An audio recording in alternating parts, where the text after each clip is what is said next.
通勤通学習の皆様おはようございます。フクタの世界時事ニュースの時間です。さあ本日はですね、ブラジルからの話題になります。今回ですね、ブラジルの議会において、とある保守系の議員がですね、自ら自身の体を黒く塗る。つまりこれブラックフェイスですよね。これをやったということで、こちらがですね、世界的な話題となっています。これはね、かなり過激なパフォーマンスではあるんですが、どうやらですね、この裏には、ブラジルのとあるトランスジェンダーの政治家に対する抗議の意があったということで、本日は一体何が起きているのか、詳しく見ていきたいと思います。この番組は海外のホットな時事ニュースをお届けします。通勤通学のお供にちょうどいいチャンネルとなっていますので、ぜひチャンネル登録お願いします。さあ、それでは本題です。こちらね、見えておりますが、こちらね、X を大変賑わしておりましたが、今回ですね、ブラジルのとある女性議員がですね、その演説中に自身の顔、体、これを黒塗りにするということが起きました。これによりですね、議会大騒ぎとなりまして、ブラジルどころかですね、これが国外にも知れ渡ったという形になりました。ファビアナ・ボルソナロとは誰なのか、トランスジェンダーのアイデンティティに異議を唱えるため、サンパウロ州議会でブラックフェイスを行い、スパークス・アウトレイジしたブラジルの政治家。ということで早速ですが、こちらですね、スパークス・アウトレイジとあります。こちらが本日のキーワードになります。Spark。ということで、まずこちらね、前半のスパークというのは、火花という意味になります。で、その一方ね、これにはこういった意味もありまして、何かの始まりを引き起こすこと、特に口論や争いを引き起こすこと。ということで、これね、何かを引き起こすきっかけの意味があるんですね。そして先ほど引き起こしたのは、outrage。これはつまり、激しい怒りですね。通常ね、怒りと言いますと、anger。このように言いますが、さらにね、その一段階上です。北野武監督のね、アウトレイジという映画がありましたが、アウトレイジ。なんで結末にしたかな、プクターのシリーズね、一生続けてほしかったんですが、いいや。つまり、スパークアウトレイジで、激しい怒りを引き起こす、大炎上する、こういった意味になるんですね。で、これはですね、ニュースの見出しなどで頻繁に使われます。つまり定型的な組み合わせなんですね。ちなみにですね、今回最適の例があります。それがね、こちらですよ。はい、見てください。スパークス、アンガーになってますね。これはね、ハマちゃんの黒塗り事件ありましたね。これもね、海外で大変なことになったんですよ。この時もね、同じような組み合わせ、この場合はアンガーですが、このように使われていると。怒りを引き起こす、このような形でね、よく見出して使われますので、よかったらね、覚えていってください。ということで、こちらは、ファビアナ・ボルソナロとは誰か、トランスジェンダーのアイデンティティに異議を唱えるため、サンパウロ州議会でブラックフェイスを行い、炎上したブラジルの政治家。ということでね、ここでは何が起きたかと言いますと、今回ですね、こちらに見えております。これすごいですね。同一人物ですよ、これ。ブラジルのね、保守系の政治家。ファビアナ・ボルソナロという人物。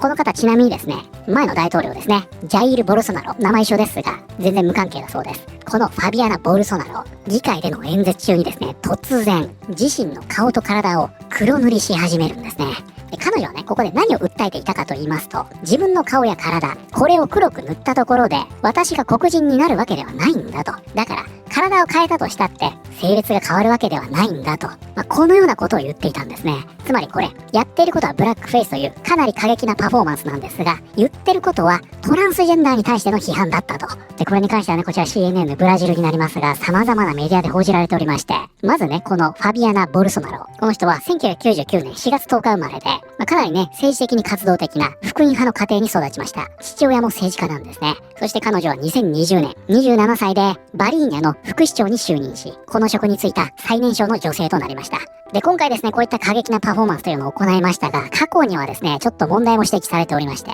まずですね、そもそも先ほどね、この人は元大統領のね、ジャイール・ボルソナロとは無関係だと。この人ですね、この人とは名前が同じだけで無関係だというお話をしましたが、実は、この人、そもそもボルソナロという名前じゃないんですね。本名はファビアナ・デ・リマ・バローゾと言いまして、政治活動をしていく上でね、この大統領の名前を名乗ってるだけなんです。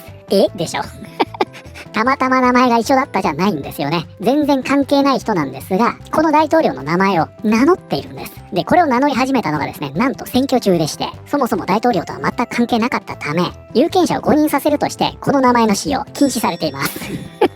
すごい話ですよね。ですので、この時はですね、ファビアナ・ボルソナロではなくって、ファビアナ B になっていたそうです。で、さらにこれだけではなくてですね、そもそもね、この方は白人であることを名乗っていたようなんですが、この時に自身の人種を白人から混血に変更したということで、これによりですね、当選しますと、党からね、より多くの資金を受け取ることができるそうで、これを悪用したんじゃないかと。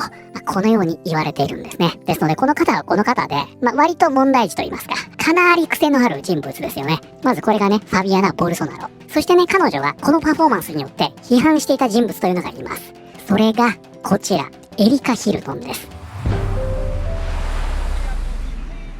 エリカ・サントス・シューバは、エリカ・ヒルトンの名で知られるブラジルの政治家、活動家、モデルである。自身をトランス女性と認識しており、社会主義、自由党に所属している。様々な分野で活動しているが、特に黒人や LGBT の人々の権利に関する活動に力を入れている。ということで、彼女に関してはですね、ほんとつい先日です。これね、日本でもニュース記事出ましたが、これね、ヤフーニュースにもなってますね。この人ですよ。ブラジル、トランス女性議員を批判したテレビ司会者、女性蔑視とトランスジェンダー差別発言で訴えられる。ということで、それがね、こちらになるんですが、この人ですね。この人物はエリカ・ヒルトンという議員で、黒人のね、トランスジェンダー女性です。で、もともとですね、この彼女というのは、トランスジェンダー活動家だったんですね。先ほども活動家とありましたが、この人ね、活動家なんですよ。そしてそのトランスジェンダー擁護の活動で名を上げて、政治家になると。そして、大変問題になりましたのが今年に入りまして、これ3月の出来事だったと言われておりますが、このね、ヒルトン議員、女性の権利委員会のトップに就任します。つまり委員長になりました。つまり、女性の権利の分野を扱う委員長のトップに、トランスジェンダー女性が就任したということで、これが大変問題視されたんですね。そしてそれをですね、こちらブラジルのね、とある司会者がいるんですが、痛烈に批判しました。するとこのエリカ議員は、これをね、トランスフォビア、女性蔑視だとして提訴したということになったんですね。そしてこの司会者はね、ただ意見を言っただけなのに攻撃されていると、このように反論しています。で、同じくこのエリカ議員を批判していたのが今回のこの騒動だったと、こういったわけなんですね。つまりここで言っていたトランスジェンダーというのは、このエリカ議員のことだったというわけです。彼女は外見を変えることで自分は黒人になるのかと問い、自分は黒人だと認識していると述べ、それによって反人種差別機関のトップになれるのかと疑問を投げかけた。彼女の主張は明確だった。外見の変化は人の本質的なアイデンティティを変えるものではないとし、この考えをジェンダーアイデンティティの議論に結びつけ、体を変えても性別は変わらないと示唆した。最後にメイクをしていても自分は黒人ではないと述べ、議会は一気に騒然となった。議員たちは会議を中断。一部は中継の停止を求め、他の議員はその場で彼女を人種差別及びトランス差別だと非難した。数時間以内に複数の苦情が提出され、議会の規律違反を理由に彼女の解任を求める声も上がった。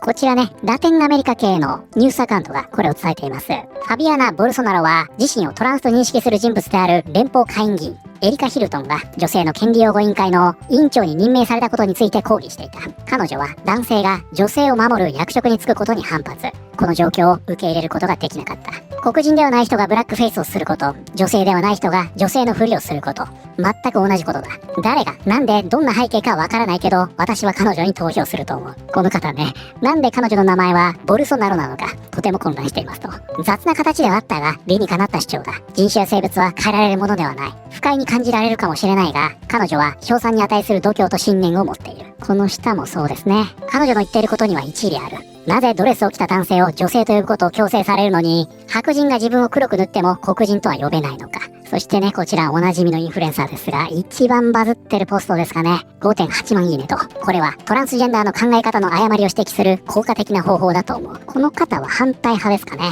それは誤った比較だ。人種と性別は置き換え可能な概念ではなく、ジェンダーアイデンティティを外見を変えることのような表面的なものに還元するのはトランスであることの意味を誤って伝えている。挑発によってその存在を否定するのではなく、エリカ・ヒルトンのような人々の声に耳を傾けることから始めるべきだ。そしてこちらの方ね、これは一体何なんだ。まるで茶番の政治じゃないか。これで何かが証明されると思っている人が本当にいるのか。恥ずかしい。ということでこれに関連する反応というのは主にね、彼女の言ってることは正しい。確かにその通りだよねという人もいれば、その2つというのはやっぱり比べられないんじゃないか。このように言う人もいますし、あとそもそもね、政治を何だと思ってるんだと。